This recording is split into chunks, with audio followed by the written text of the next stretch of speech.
Well, I was reminded on Father's Day of something my son told me years ago. It was probably back when BJ and I had brown hair. So you can tell it's been a while. He asked, how do you recognize a person on Father's Day? It's the one that's wearing the new ties. You can tell that's changed, right? Well, I'm seeing many different faces of fathers here in the crowd today. And each one with a different feature. Some are masculine, some are feminine, others are single, others are raising brothers and sisters that are their brothers and sisters. A father is a leader in our lives. Fathers come to us in different sizes and shapes and sexes, for we are all fathers as leaders. Now, Parent Magazine describes a good father as one who spends time with his children. One who spends positive time, maybe telling a joke or two, or just sharing the moments of the time, or one that shows up in their lives, one that goes to their sporting events and there's a big rooter for them that day. Children value fathers who are really readily available, no matter what they do. A super father or a super leader is one that is there for them when they need them. They don't have to be that beaver cleaver, remember back in those days, or the father knows best, or All in the Family, or even Dan from Roseanne, right? Images have changed over the years, and so have our images for fathers. Come on, Dad, let me borrow it. I won't scratch it. What harm can become by using the... I think most of us would, at this age would say car, but it has changed. The credit card. This is the new saying by the new generation. Now, I believe life is like a game of solitaire. You don't know what you'll turn up in the next move, and so it is with fathers. They're each unique to their own. Charles and Myrtle Fillmore, Unity's co-founders, are known to many as the Balance in the Unity movement. They had two sons, and both played a leadership role in their children's lives. Charles was known as the intellectual, scientist, the masculine member of the family. His presence metaphysically represents the center of wisdom in our heads. Myrtle was the feminine, open, trusting, kind-hearted, and very giving person. Metaphysically, she represents the center of wisdom in our hearts. These two people not only fashioned the Fillmore family, but the entire Unity movement with their hearts and head skills and their leadership personalities. Now, at the age of 5, I wanted to explore the entire world. It was there before me. And I had 3 older sisters that were in charge of keeping me out of trouble. Good luck. My older sister, I had Oshkosh bib overalls. And my older sister would tie me to the clothesline with a rope. And I would run up and down the clothesline until I got tired and then I'd lay down. They liked that. Until one day I figured out how to unsnap those snaps. Well, it was a cool Colorado Monday morning and everybody was busy doing the laundry. I had been tied to the clothesline as normal. And I remember my mom yelling out, "Where's Georgie?" And my older sister replied back, "He's right here, tied to the clothesline as normal." Well, I could hear in the laundry room the rollers, the old washing machines, and the noise that was going on. And my sister headed to the back door with her basket empty after she had filled up one of the lines. And she said, "You stay here, don't go anywhere." Well, as soon as the door slammed, I unsnapped those overalls. The bib slipped to the ground and I made a bare-legged beeline to my tricycle. Now, Sarge, our German Shepherd dog, followed me to the front yard. My uncle had brought Sarge back from the war. His job also was to keep me safe and close to home. Not on this day. For some unknown reason, Sarge darted down the road as I followed.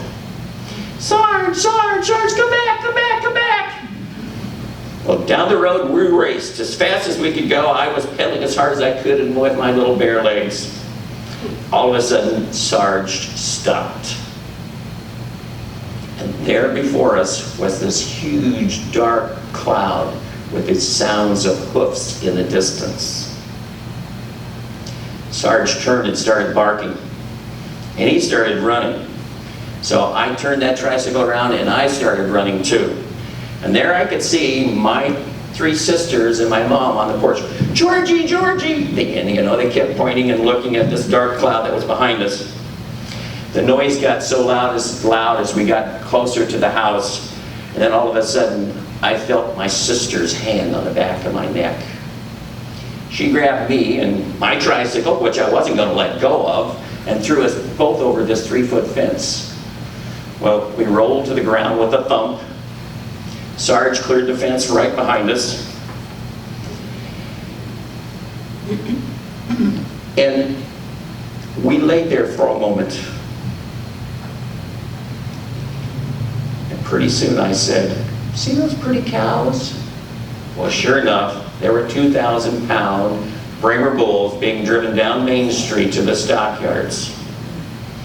My sister, grasping for air and still panting, yelled, "You owe me a life."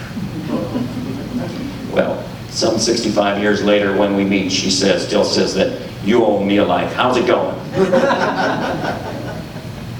But now for the rest of the story. Remember those favorite words? Well, the trike got put away for a month, just a month. And they fixed the snaps so I couldn't undo them.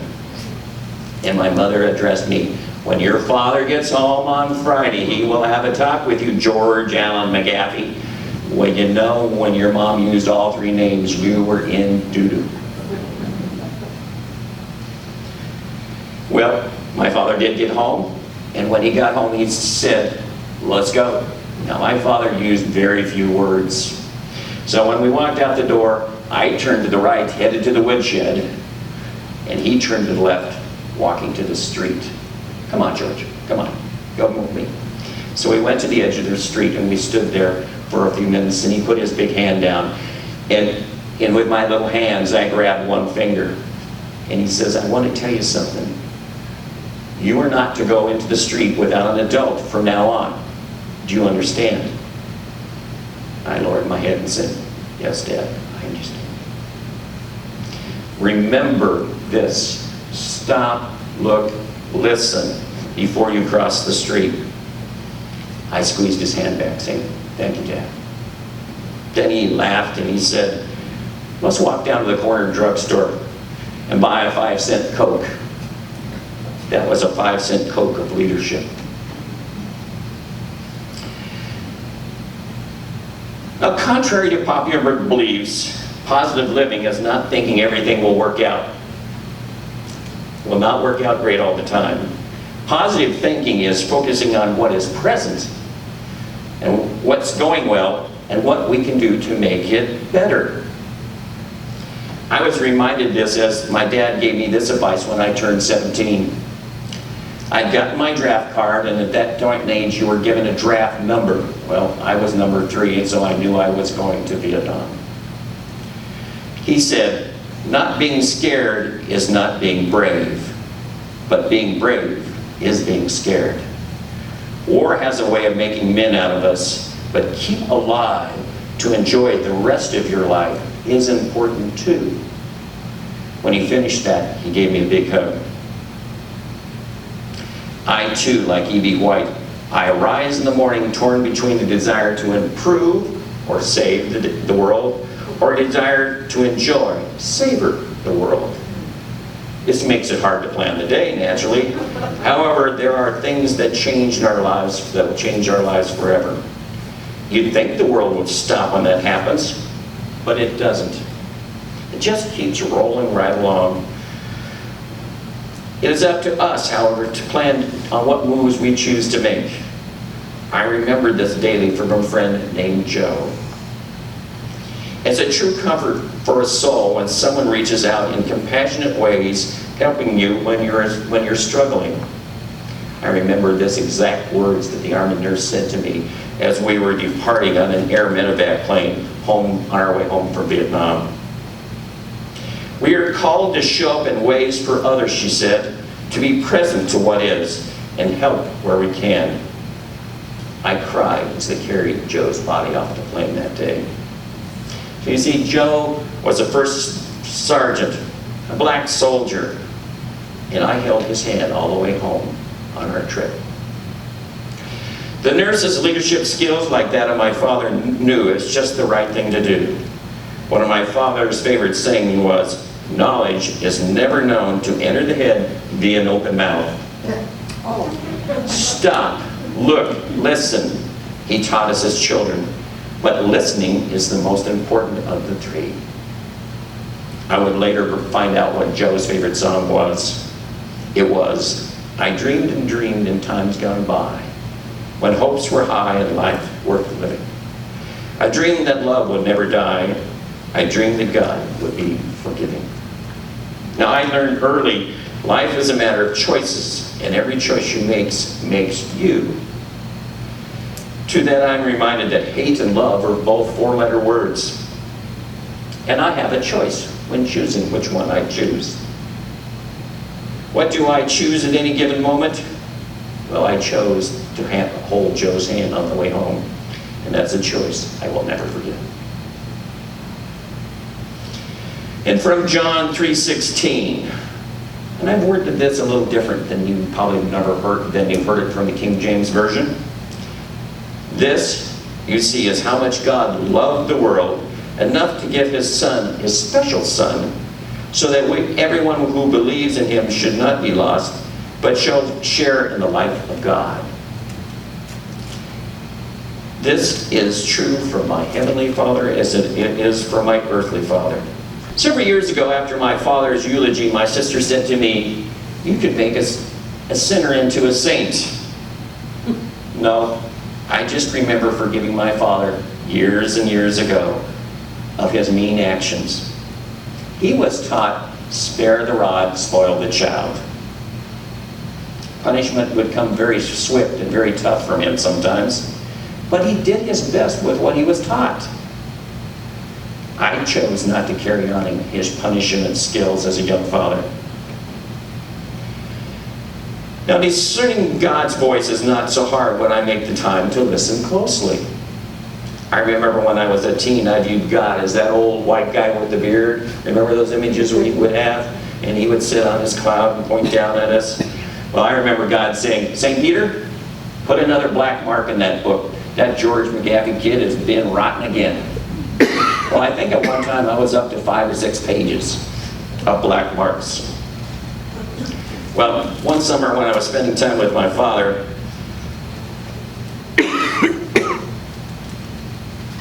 we would go to the fields late in the afternoon, about sunset. And on this particular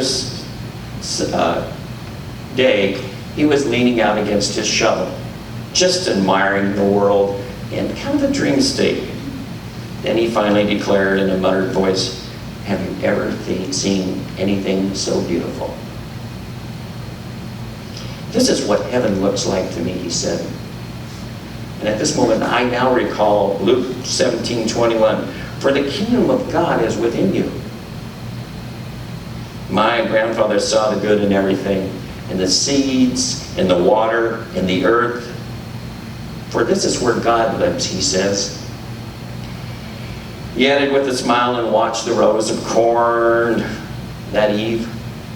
I stood and watched with him, and my world changed forever.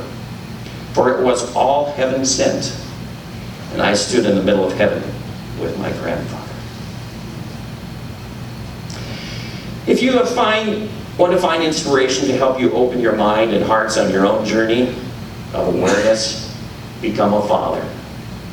Here are some few truisms for fathers. Fatherhood is pretending the best present or the one you love the most is soap on a rope. I finally had to get rid of several after Peggy and I got married and we needed to move. My father gave me the greatest present anyone could ever give another person. He believed in me. A good father is one of the most unsung, unpraised, unnoticed, yet one of the most valuable persons in society today. The nature of an impending fatherhood is that you're doing something that you're unqualified to do, but you become qualified by doing it. And the one that strikes home the most right now is, the older I get, the wiser my father becomes. From Proverbs 1:8-9, listen, my son, to your father's instruction. Do not forsake your mother's teaching. Wise words were never spoken from my heavenly Father as well as my earthly father. He would say, listen to your mother. And my mother would say, don't sit too close to the TV. Or clean your plate. There are starving children in India, right? Remember those? I would ask Mom, could I go to Johnny's house? And she would say, ask your father. Now, I don't know how true these truisms were, but my mother and father were great leaders in my life. They had their own unique ways. Not perfect, but that's not what mothers and fathers are about. They are here to teach us. They are here to share their choices. And we all have choices. Here are my choices. Learn from them, use them, or not, they would say. You are one of my choices, and you now have to make your own choice. My last encounter with my father, what I would cherish forever. I lived in El Paso, Texas, just down the road. And I would travel back and forth to Denver several times a year to see my parents. Well, on this particular visit, my father had gotten older and dementia had set in. And he remembered who I was, but he couldn't remember my name.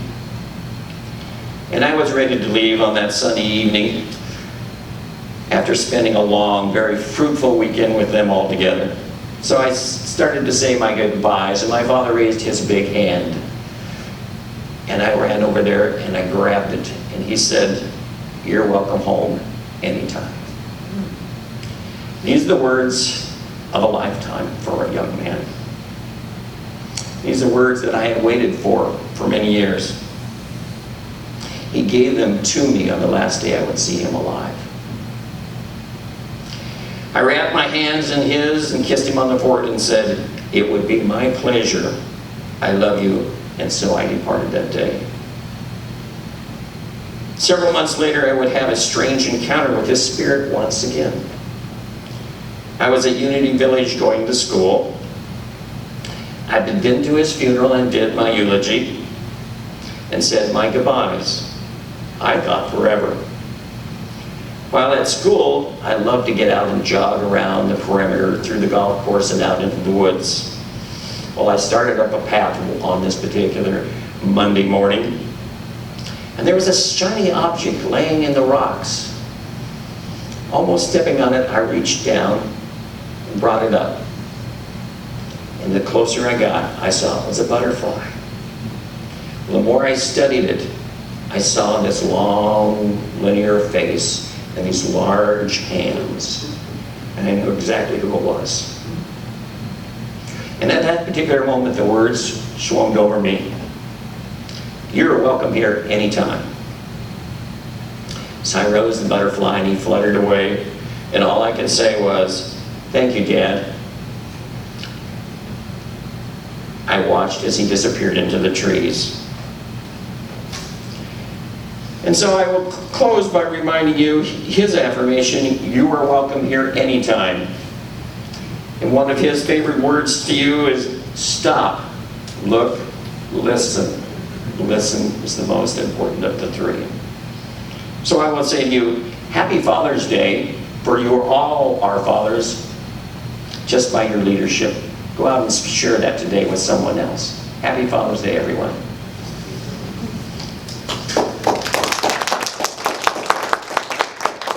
Let us prepare our minds and hearts for meditation. I encourage you at this moment to stop, look, and listen. Put your hands on your stomach. That's the center of our joy. That's where joy begins. So shut your thoughts to outer world appearances. Let the thoughts from your mind go and open up your hearts. To have a state of joy throughout the day, I make myself a conduit. So love and joy can flow through me as me. Know that a kind word, a joke, will add to that joy. For joy is our natural knowing. Spend this moment listening to the silence. Feel that in your solar plexus as your hand rests comfortably and silently on your center of joy.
Joy is a part of our prosperity.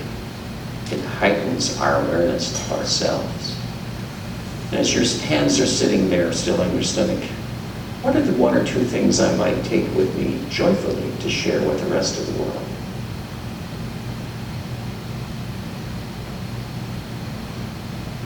For it's just not enough to know these things. It is through the power of our intention, through the power of our joy, that we go forth into the world to share these things.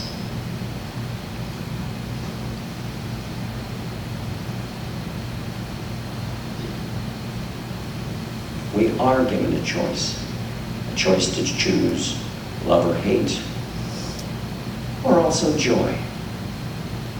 Let the joy be a part of you on this particular Sunday and share it with all your fathers in your lives. All that brought wisdom and comfort, and all that brought attention to your choices. For we say, Happy Father's Day to one and all. Wiggle your fingers and toes and know that you're on holy ground. And your presence is desired here once again.